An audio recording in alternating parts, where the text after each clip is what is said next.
Suspected robbers that engage cops in a shootout held in St. Catherine raid.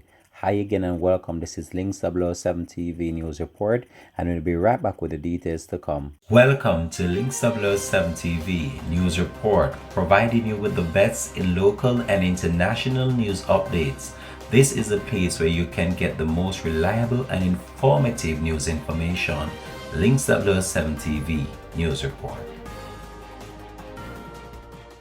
Welcome back and thanks for joining us. This is Links 007 TV News Report. The police are reporting that two men who were reportedly going around and robbing people in Ewerton and other sections of St. Catherine were arrested in a police operation in Shady Grove section of the parish on Tuesday, August the 3rd.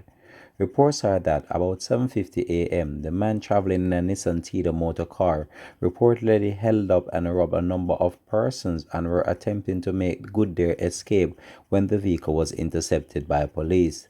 The men tried to escape and the vehicle crashed. The suspect reportedly exited the vehicle and opened fire at the police and later fled in the surrounding area.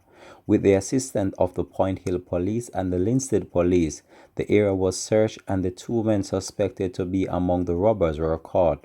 One of the men had a gunshot injury and was taken to hospital where he was admitted on the police guard. This has been Links 007 TV News Report. Thanks for watching.